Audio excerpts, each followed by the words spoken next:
subscribe, like, and share. Dan saya keempat dengan Ustadz Al-Aseh UAS.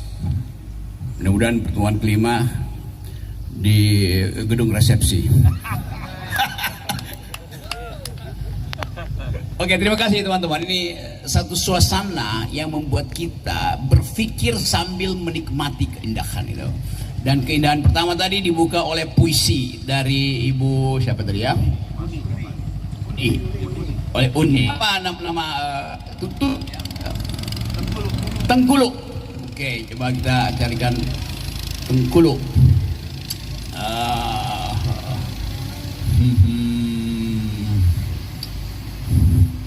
Saya mau berpantun tapi kurang dapat nih.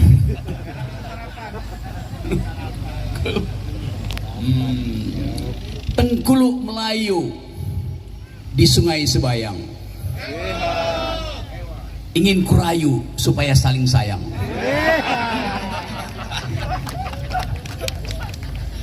Oke, kita apanya? Nanti sampaikan lewat WA nanti. Oke, tadi puisinya tentang suara pohon. Padahal kita tahu pohon tidak bisa bersuara. Tapi hanya melalui puisi, suara itu menjadi nyaring. Karena diucapkan dari batin yang bersih. Begitulah hidup. Ada hidup yang ditulis melalui narasi akademis, ada hidup yang ditulis melalui puisi. Dan suara pohon itu adalah suara langit. Kita ingat ada satu peristiwa kira-kira di tahun 70 ketika seorang profesor hukum di Arizona diminta oleh sebatang pohon untuk menjadi lawyer dia di pengadilan Arizona. Peristiwanya kira-kira seperti yang kita sedang saksikan hari ini. Ada sebuah lokasi di hutan Arizona yang hendak dibabat oleh investor untuk dijadikan taman rekreasi. Lalu ribut, bayangkan ini tahun 7, saya ingat saya tahun 70-an. Ribut karena menganggap bahwa pohon batu itu adalah benda alam yang tidak mampu bersuara. Oleh karena itu, dia akan ditebang, digusur untuk jadi tempat rekreasi itu. Di dalam keadaan pertengkaran, debat panjang tentang boleh nggak lokasi itu dibuat tempat rekreasi, datang seorang profesor hukum. Dia bilang begini, tidak boleh, karena pohon berhak untuk protes. Lalu timbul problem di dalam ilmu hukum. Untuk protes, pohon itu harus datang before the law, datang di depan hukum. Artinya pohon itu harus berjalan seperti manusia, datang di depan pengadilan lalu ajukan protes. Pohon tidak bisa lakukan itu.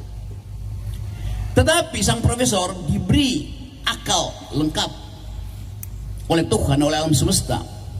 Lalu si profesor itu menulis sebuah paper pendek, mungkin cuma 5-6 halaman, untuk membuktikan bahwa pohon bisa bersuara dan bisa datang di depan pengadilan. Bunyi paper itu saya masih ingat. Judulnya, Should Trees Have Standing? Tanda tanya. Bahasa Indonesia kira-kira, apakah pohon punya hak untuk berdiri di depan pengadilan mempertahankan eksistensinya? Should trees have standing? Ribut.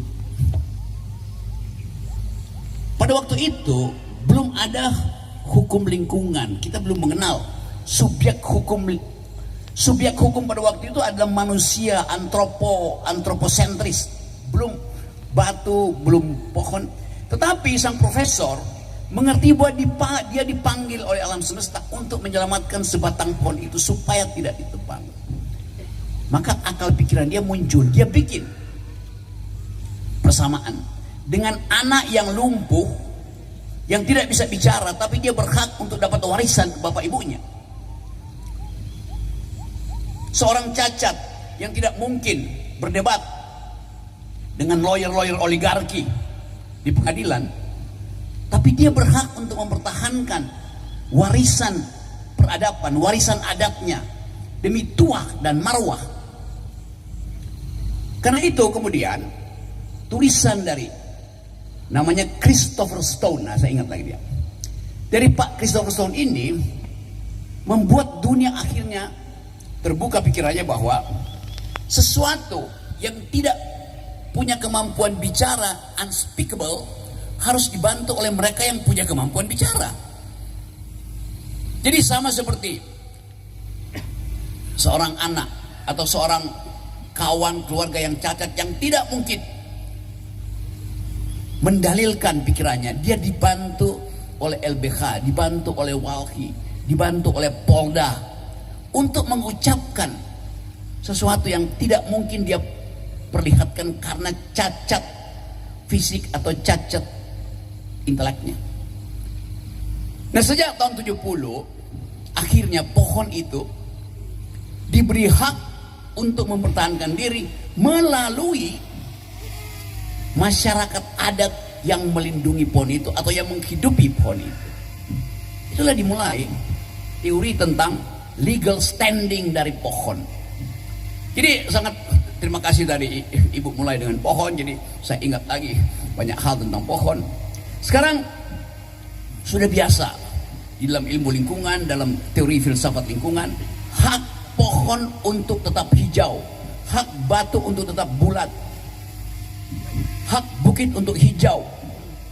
Itu yang membuat ilmu lingkungan itu mengerti bahwa subjek hukum lingkungan itu bukan cuma orang, bahkan cacing, gajah, serangga, burung, rumput punya legal standing. Jadi teman-teman, kita mau belajar pagi ini bahwa alam semesta tidak sekedar dihidupi oleh manusia, tapi juga dihidupi oleh non-human being, yaitu makhluk. Nah, semua yang kita sebut makhluk itu berhak mempertahankan eksistensinya. Apa dasarnya? Sama-sama ciptaan Tuhan. Saya, Ustadz Somad, Ibu membaca puisi tadi itu, kalau kita meninggal, kita sama-sama bangkai, sesama bangkai dengan bangkai kucing, bangkai gajah, bangkai semut. Gak ada bedanya. Kita sama-sama diurai kembali oleh ibu bumi menjadi mineral. Kita sama-sama jadi biomasa. Tubuh saya adalah biomasa. Kotoran kucing adalah biomasa. Di situ kita belajar tentang kesetaraan makhluk. Nah, sekarang kita lagi berupaya di dunia ini, di seluruh dunia orang bicara tentang environmental ethics, hak lingkungan. Jadi ada perpindahan subjek hukum dari manusia pergi pada alam itu. Kita sedang berupaya untuk membaca paradoks-paradoks itu. Memang masih banyak debat dalam ilmu hukum. Ini ada sungai ini. Kira-kira 10 tahun lalu ada sebuah sungai di New Zealand, Selandia Baru, yang karena perjuangan para pecinta lingkungan, si sungai itu diberi hak penuh sebagai subjek hukum. Anda tidak boleh kotor dia, bahkan Anda tidak boleh cemplungin sesuatu di situ, Anda tidak boleh ambil airnya. Anda hanya boleh lihat dia ada. Sungai itu diberi subjek hukum penuh, seolah-olah sungai itu manusia. Memang ada problem. Bagaimana kalau sungai itu menenggelamkan orang? Apakah dia bikin pidana? Sungainya mesti dipenjara tuh. Problem filosofi muncul dari situ. Tetapi problem itu menimbulkan satu diskusi panjang di dunia sekarang ini tentang subjek hukum baru di dalam persahabatan antar makhluk. Jadi hal macam ini memang seolah-olah apa sih, kok bisa, iya, tetapi ada bagian yang tersembunyi dalam alam semesta yang kemudian dikenali oleh mereka yang berpikir dan dimunculkan sebagai problem sekaligus solusi. dimunculkan sebagai problem oleh mereka yang berpikir. Ikra. Mereka yang membaca alam semesta di dalam teks naturalnya mengerti bahwa di belakang alam semesta kita mesti baca tanda-tanda kecerdasan yang diberikan oleh Allah Subhanahu wa Ta'ala. Sebaliknya, begitu mulai terjadi kerusakan, tanda-tanda itu juga ditunjukkan oleh alam semesta, oleh Allah Subhanahu wa Ta'ala. Kalau saya nggak salah ada surat nanti Pak Ustadz yang selalu menjadi referensi saya tuh. Sudah kami tunjukkan sebagian dari akibat kerusakan yang dibuat oleh manusia supaya mereka belajar dari kerusakan itu. Surat Ar-Rum ayat 145, benar.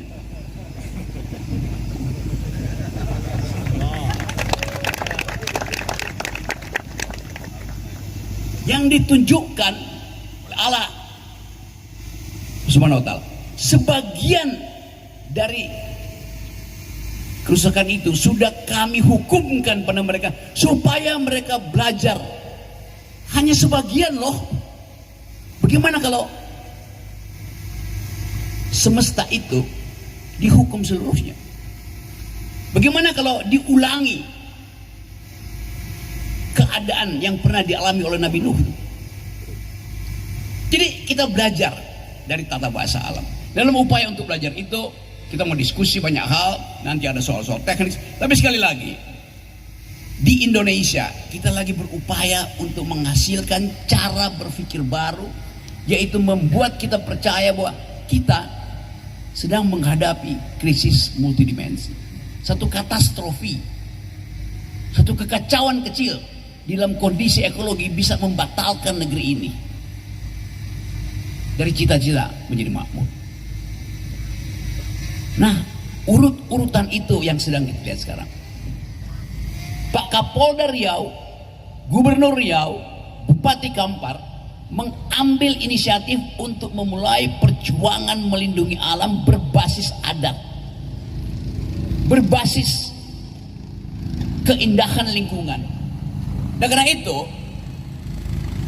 sejak Pak Kapolda memimpin Riau, kita melihat ada satu kurikulum baru, yaitu kurikulum polisi yang peduli lingkungan. Kebijakan-kebijakan kepolisian yang juga menghendaki melibatkan alam.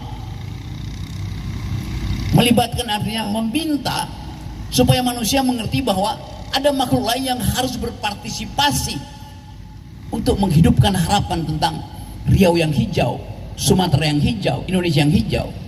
Kita ingin ada partisipasi. Nah, kata partisipasi itu seringkali cuma dianggap partisipasi artinya manusia diminta bersama-sama manusia lain untuk menjaga lingkungan. Itu masih bersifat antroposentris. Kita ingin hormati hak rumput untuk tetap hijau karena rumput adalah selimutnya bumi. Karena itu kita mesti menganggap bahwa rumput, pohon, batu sama haknya untuk berpartisipasi di dalam upaya mewujudkan kedamaian di bumi. Istilah lain dari melibatkan partisipasi batu, cacing, serangga, air di dalam merawat bumi namanya ekosipasi. Artinya ada warga negara baru di dalam kehidupan kita, yaitu ekologi. Nah, istilah itu dimunculkan di dalam bentuk disertasi pidato ilmiah oleh seorang profesor yang adalah teman saya, teman Pak Ustadz, teman Pak Herimen, pendiri Tumbuh Institut, namanya Profesor Robertus Robert. Mana Pak Robert? Tadi disebut namanya. Jadi kita serius mendalilkan cara berpikir baru, bukan sekedar ya demo oke, puisi oke, bagus semuanya tuh, nasihat, tetapi studi akademis pun sedang kita lakukan. Jadi Pak Robertus Robert menulis kemarin seminggu lalu satu pidato ilmiah sebagai alasan kenapa dia menjadi profesor akhirnya, yaitu dia mengubah cara berpikir kita dari partisipasi warga negara menjadi ekosipasi lingkungan, ekosipasi. partisipasi yang sifatnya